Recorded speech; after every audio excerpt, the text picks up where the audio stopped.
Hidup ini adalah kesempatan. Hidup ini untuk melayani Tuhan.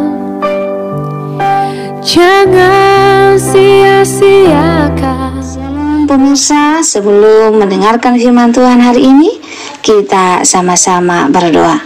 Bapa yang baik yang bertahta dalam kerajaan surga, kami mengucap syukur Tuhan buat berkat yang boleh kami rasakan hingga saat ini. Tuhan, pada kesempatan ini kami akan mendengarkan audio Kitab Samuel.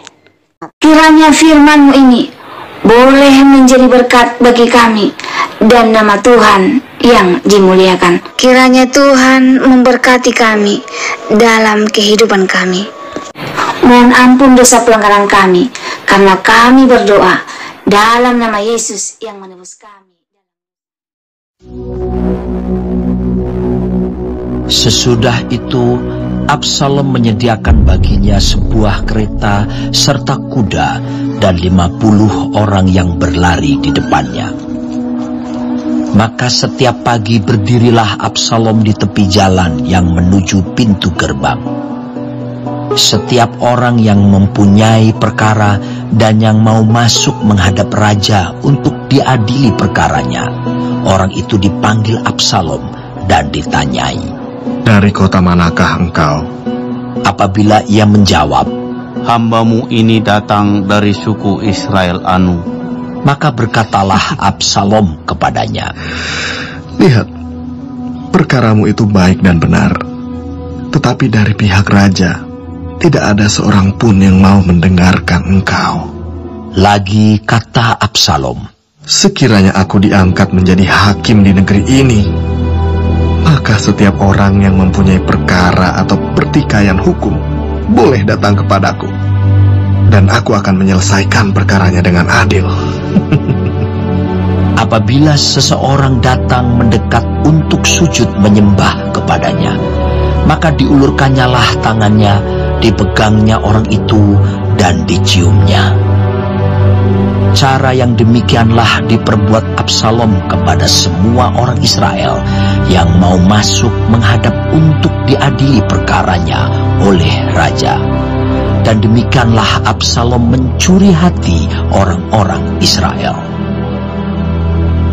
Sesudah lewat 4 tahun, bertanyalah Absalom kepada raja, "Izinkanlah aku pergi, supaya di Hebron aku bayar nazarku yang telah kuikrarkan kepada Tuhan.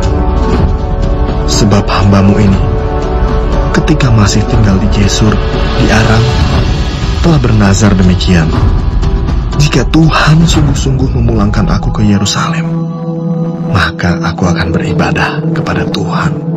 Lalu berkatalah raja kepadanya, "Pergilah dengan selamat." Maka berkemaslah Absalom dan pergi ke Hebron. Dalam pada itu Absalom telah mengirim utusan-utusan rahasia kepada segenap suku Israel dengan pesan, "Segera sesudah kamu mendengar bunyi sangkakala, berserulah, Absalom sudah menjadi raja di Hebron." Beserta Absalom turut pergi 200 orang dari Yerusalem. Orang-orang undangan yang turut pergi tanpa curiga dan tanpa mengetahui apapun tentang perkara itu. Ketika Absalom hendak mempersembahkan korban, disuruhnya datang Ahitofel, orang Gilo itu, penasihat Daud, dari Gilo, kotanya. Demikianlah persepakatan gelap itu menjadi kuat, dan makin banyaklah rakyat yang memihak Absalom. Lalu datanglah seseorang mengabarkan kepada Daud, katanya, "Hati orang Israel telah condong kepada Absalom." Kemudian berbicaralah Daud kepada semua pegawainya yang ada bersama-sama dengan dia di Yerusalem. "Bersiaplah, marilah kita melarikan diri, sebab jangan-jangan kita tidak akan luput daripada Absalom. Pergilah dengan segera, supaya ia jangan dapat lekas menyusul kita dan mendatangkan mendatangkan celaka atas kita dan memukul kota ini dengan mata pedang. Para pegawai raja berkata kepada raja, "Terserah kepada tuanku raja. Hamba-hambamu ini siap." Lalu keluarlah raja dan seisi rumahnya mengiringi dia. 10 orang gundik ditinggalkan raja untuk menunggui istana. Maka keluarlah raja dan seluruh orang-orangnya mengiringi dia. Dekat rumah yang terakhir mereka berhenti, sedang semua pegawainya berjalan melewatinya. Juga semua orang Kreti dan semua orang Pleti. Juga semua orang Gad, 600 orang banyaknya, yang mengiringi dia sejak dari Gad, berjalan melewati raja. Lalu bertanyalah raja kepada Itai orang Gad itu, "Mengapa pula engkau berjalan beserta kami? Pulanglah dan tinggallah bersama-sama raja, sebab engkau orang asing. Lagi pula, engkau orang buangan dari tempat asalmu. Baru kemarin engkau datang. Masakan pada hari ini aku akan membawa engkau mengembara bersama-sama kami. Padahal aku harus pergi entah kemana. Pulanglah, dan bawalah juga saudara-saudaramu pulang. Mudah-mudahan Tuhan menunjukkan kasih dan setia kepadamu." Tetapi Itai menjawab raja, "Demi Tuhan yang hidup, dan demi hidup tuanku raja, di mana tuanku raja ada, baik hidup atau mati, di situ hambamu juga ada." Lalu berkatalah Daud kepada Itai, "Jika demikian, berjalanlah lewat." Kemudian lewatlah Itai orang Gad itu, bersama-sama dengan semua orangnya, dan semua anak yang menyertai dia. Seluruh negeri menangis dengan suara keras ketika seluruh rakyat berjalan lewat. Raja menyeberangi sungai Kidron dan seluruh rakyat berjalan ke arah padang gurun. Dan lihat, juga Zadok ada di sana beserta semua orang Lewi, pengangkat tabut perjanjian Allah. Mereka meletakkan tabut Allah itu, juga Abiatar ikut datang. Sampai seluruh rakyat dari kota selesai menyeberang. Lalu berkatalah raja kepada Zadok, "Bawalah tabut Allah itu kembali ke kota. Jika aku mendapat kasih karunia di mata Tuhan, maka Ia akan mengizinkan aku kembali, sehingga aku akan melihatnya lagi, juga tempat kediamannya. Tetapi jika Ia berfirman begini, aku tidak berkenan kepadamu, maka aku bersedia. Biarlah dilakukannya kepadaku apa yang baik di matanya." Lagi berkatalah raja kepada Zadok imam itu, "Jadi engkau dan Abiatar, pulanglah ke kota dengan selamat, beserta anakmu masing-masing, yakni Ahimaas anakmu, dan Yonatan anak Abiatar. Ketahuilah, aku akan menanti di dekat tempat-tempat penyeberangan ke padang gurun, sampai ada kabar dari kamu untuk memberitahu aku." Lalu Zadok dan Abiatar membawa tabut Allah itu kembali ke Yerusalem, dan tinggallah mereka di sana. Daud mendaki bukit Zaitun sambil menangis. Kepalanya berselubung dan ia berjalan dengan tidak berkasut. Juga seluruh rakyat yang bersama-sama dengan dia masing-masing berselubung kepalanya, dan mereka mendaki sambil menangis. Ketika kepada Daud dikabarkan demikian, Ahitofel ada di antara orang-orang yang bersepakat dengan Absalom. maka berkatalah Daud,